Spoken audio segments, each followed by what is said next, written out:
Assalamualaikum warahmatullahi wabarakatuh. Apa kabar semuanya? Mohon maaf ya, ini baru selesai sholat subuh jadi ngetek video. Masak yang menggunakan pelajaran ini nantinya kalian juga ada kuis, ada yang kalian kerjakan. Jadi harapannya semoga kalian mengerti. Oke, saksikan video ini ya. Apa kabar semuanya? Sudah lama ya kita nggak belajar kimia. Bagaimana? Rindu kan? Di bulan Ramadan ini, semoga dimanapun kita berada, kita tetap dilindungi Allah Subhanahu Wa Taala, dan puasa dan kebaikan yang kita lakukan berlipat ganda lagi pahalanya. Amin amin ya robbal alamin. Nah sekarang kita akan belajar tentang asam dan basa. Kemarin itu sempat kita bahas ya sedikit tentang asam dan basa. Ini kita ulangi lagi, diingatkan kembali bahwa asam itu berasal dari bahasa Latin, artinya atau berasal dari acetum, artinya itu cuka. Ya, acetum tulisannya, artinya cuka. Kenapa cuka? Karena pada zaman Yunani dulu cuka ini digunakan masyarakat sebagai penyedap makanan. Dari zaman dulu itu udah tahu ya kalau cuka itu sebagai penyedap makanan, penyedap masakan. Dulu udah digunakan dari zaman Yunani kuno. Nah, sedangkan basa ini berasal dari bahasa Arab. Bahasa Arab kan. Jadi orang-orang Arab dulu yang menemukan kata basa ini berasal dari kata alkali. Al-Q-A-L-I, alkali ya. Artinya apa? Artinya abu. Kenapa basa itu sama dengan abu? Karena sifatnya itu sama dengan abu gitu. Jadi mereka mengibaratkan si basa ini seperti abu. Nah, sebelum kita masuk ke perhitungan, kita akan masuk ke pengertian asam dan basa. Ini ada beberapa pengertiannya. Yang pertama kali kita pelajari adalah berdasarkan si Arrhenius. Ini sangat klasik ya. Ini adalah basically asam dan basa yang harus kalian ketahui karena dia mudah, serta ini yang pertama kali ditemukan oleh inventors. Namanya ya si Arrhenius. Nama Arrhenius siapa? Seven ya, Spence. Tulisannya F-F-A-N-T-E, Arrhenius. Pada tahun 1807 dia menemukan bahwa teori asam basa ini, bahwa asam itu yang menghasilkan ion H positif yang dihasilkan ya. Sedangkan basa ya dia menghasilkan ion OH negatif. Tapi ternyata menurut Arrhenius ini asam dan basa yang dikemukakan teorinya hanya bisa untuk larutan karena dia dilarutkan di dalam air. Jadi asam adalah suatu larutan yang jika dilarutkan di dalam air menghasilkan ion OH positif. Sedangkan basa adalah ketika dilarutkan di air dia menghasilkan OH negatif. Nah, kita lihat contohnya. Contohnya nih. Ini HCl ya, dilarutkan di dalam air itu H2O. Menghasilkan H3O ditambah Cl. Nah, H3O ini sama dengan H positif. Jadi tadi kan asam, menurut Arrhenius, asam itu adalah zat yang menghasilkan H positif. Nah, makanya si HCl ini termasuk asam. Sedangkan ketika NH3 dilarutkan, ini NH3 ya, dilarutkan di dalam air akan menghasilkan NH4 positif dan OH negatif. Jadi suatu larutan yang menghasilkan OH negatif disebut basa. Nah, itu menurut si Arrhenius ya. Gampang ya? Gampang. Asam itu katanya adalah segala zat atau senyawa yang jika dilarutkan di dalam air menghasilkan H positif. Kalau basa jika dilarutkan di dalam air akan menghasilkan OH negatif. Mudah ya? Oke, itu di save. Itu untuk si Arrhenius. Sekarang kita masuk ke Bronsted-Lowry. Karena ada kelemahan dari si Arrhenius itu bahwa setiap senyawa itu harus dilarutkan air, maka muncullah teori asam basa menurut si Bronsted-Lowry. Apa kata Bronsted-Lowry? Katanya asam itu adalah donor proton. Nah, ini dia, donor proton H positif. Arti donor itu apa? Donor itu artinya menerima, memberi ya, donor itu memberi. Sedangkan basa aseptor itu apa? Menerima proton. Tapi proton di sini adalah segala sesuatu yang berkaitan dengan H positif. Kita lihat contohnya ya. Nah, ini contohnya. Contohnya itu adalah NH3 ini jika direaksikan dengan air akan menghasilkan NH4 ditambah OH. Nah, sebelumnya definisinya gini. Tadi kan asam itu donor proton, basa penerima proton. Nah, ini NH3 pasti pasangannya ada N-nya juga ya. NH3 menjadi NH4 positif. Di sini hanya bertambah atau berkurang? Bertambah kan? Dari NH3 hanya 3 bertambah menjadi hanya 4.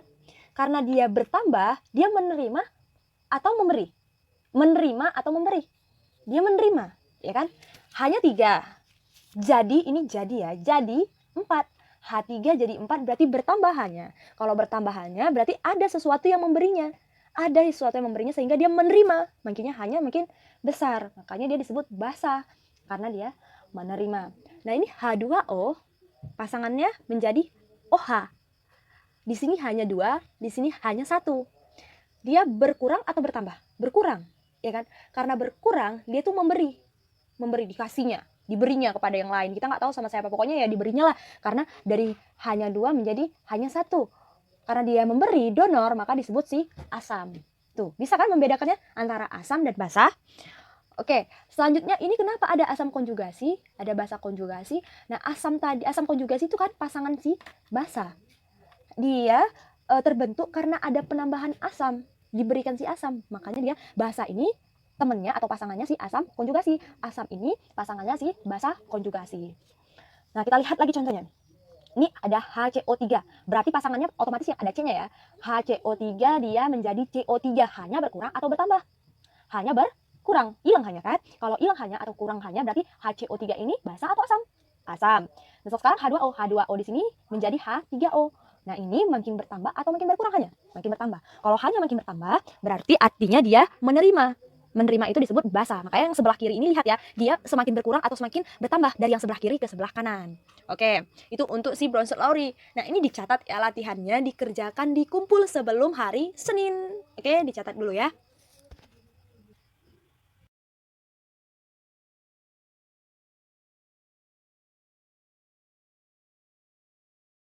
Lanjut kembali ya, ini yang the last of the theorism, yaitu teori asam basa menurut si Lewis. Apa kata Lewis? Asam itu zat yang bisa menerima pasangan elektron. Basa itu zat yang memberi pasangan elektron. Itu kata si Lewis. Ya. Nih, asam adalah zat yang menerima pasangan elektron, basa adalah zat yang memberi pasangan elektron. Apa sih maksudnya? Nah, gini dijelaskan ya. Nah, di sini ada H positif kan? Kita jangan lihat ininya dulu, ini kita tutup. Ini ada H positif kan? Ini ada OH2, berarti H2O, ada air. Di sini kita pasangkanlah elektronnya. Elektron CO itu kan 6 ya. 1, 2, 3, 4, 5, 6. H itu 1 kan. Jadi ini karena ada elektron yang berlebih di sini, maka didonorkan ke si H. Nah, kembali lagi tadi, basa adalah zat yang memberi pasangan elektron. Sedangkan asam adalah zat yang menerima pasangan elektron. Jadi di sini mana yang memberi?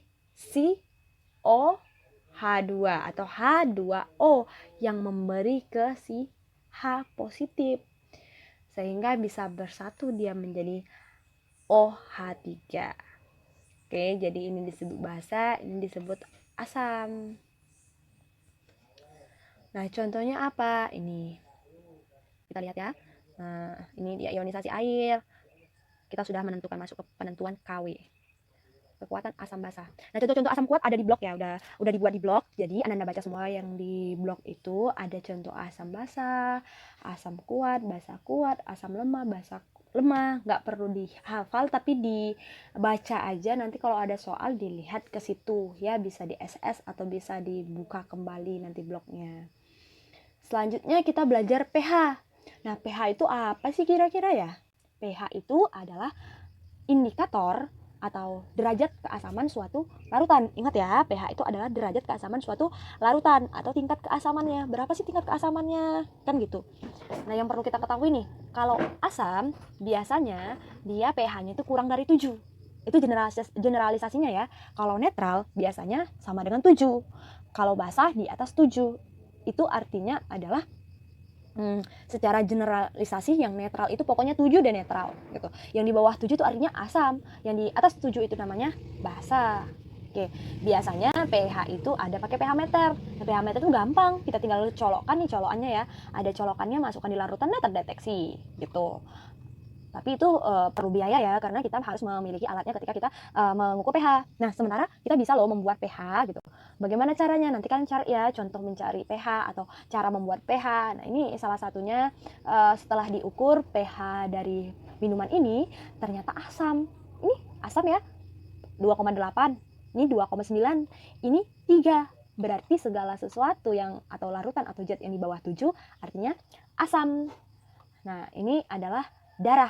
Darah itu pH-nya netral ya. Paling kalaupun komanya sedikit. Contohnya nih pH darah itu 7,4, udah termasuk netral. Sementara ini amonia, kemudian ini oven cleaner, ini kayak ibaratnya sabun ya. Itu di atas 7 semuanya, berarti tergolong basah. Nah, ini yang ditunggu-tunggu. Kita masuk ke perhitungan pH.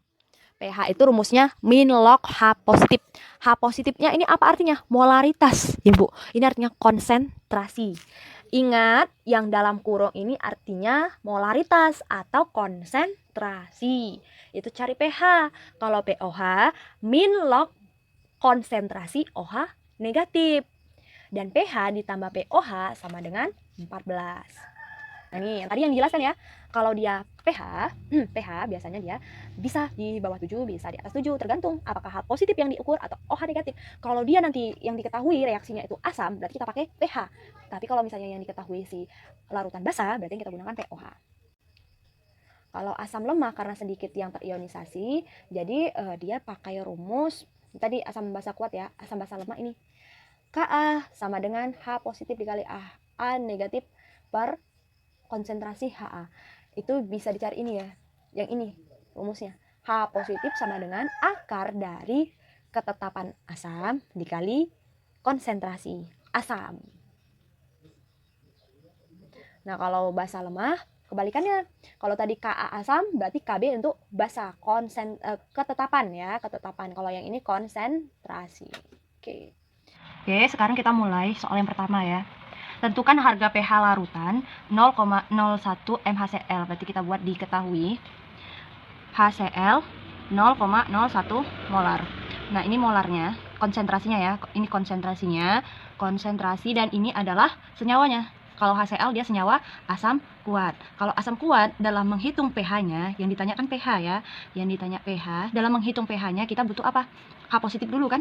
Jawabannya kita harus tahu H positifnya. H positifnya, konsentrasi dari H positifnya adalah A dikali M. Nah, A ini apa? A itu adalah berapa banyak H yang digunakan. Misalnya HCl berarti dia diionisasi menjadi H positif ditambah Cl negatif. Jadi ini 1, berarti A-nya 1 dikali M. M-nya ini ya, 1 dikali 10 negatif 2. Ingat kan? Kalau dia nolnya ada berapa di belakang koma, kan ada 2, berarti 1 dikali 10 negatif 2. Berapa banyak angka di belakang koma? Lanjut, 1 dikali 10 negatif 2. Inilah konsentrasi si H positif. Nah, sekarang pH-nya adalah min log H positif. Berarti min log 1 kali 10 negatif 2. Nah, caranya ini adalah ini dikalikan negatif kali negatif, positif ya kan? Berarti 2 min log 1. Min log 1 sama dengan 0, berarti jawabannya adalah 2. Oke.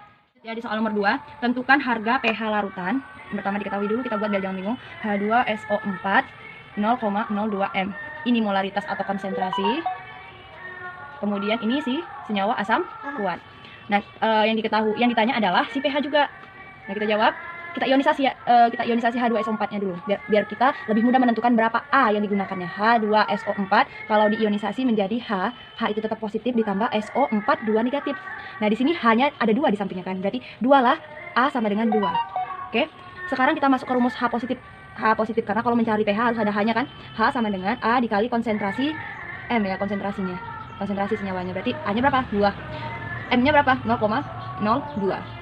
Kita tinggal kalikan, 2 dikali 2 kali 10 negatif 2 sama dengan 4 dikali 10 negatif 2.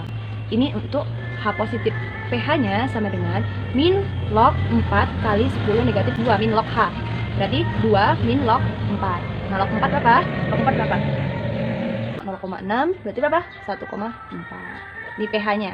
Untuk selanjutnya nomor 3 yaitu tentukan harga pH dan POH larutan NaOH 0,02 M. Berarti diketahui larutannya apa? NaOH 0,02 M. Ini konsentrasinya. Ini adalah larutannya. Larutannya ini apa? Basa kuat. Ingat kalau ada OH-nya itu basa kuat. Dan di contoh juga ada ya. Kalau basa kuat berarti dia akan memiliki nilai OH B. Ditanya apa? Ditanya adalah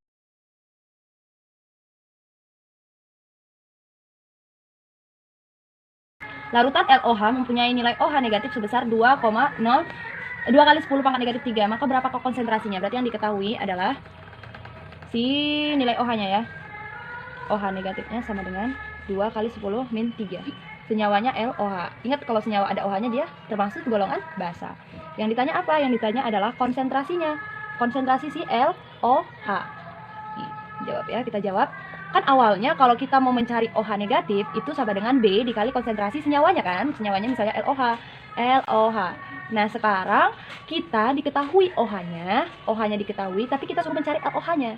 Berarti kita masukkan aja nilainya. Berapa nilai ini? 2 kali 10 negatif 3. B-nya berapa? Ingat ya, B itu adalah jumlah ion OH. Berapa di samping OH-nya? 1 kan? 1 dikali LOH. Berarti konsentrasi LOH-nya sama dengan ini kita lawan per kawan ya. Berarti 2 kali 10 min 3 per 1 sama dengan 2 kali 10 Nah, min selanjutnya 3. adalah kita masuk ke soal yang kelima. Soal yang kelima sengaja ditulis karena waktu perekaman video ada terjadi gangguan yang tidak mengenakan berulang-ulang sehingga menyebabkan terjadinya kegagalan untuk ngetek video.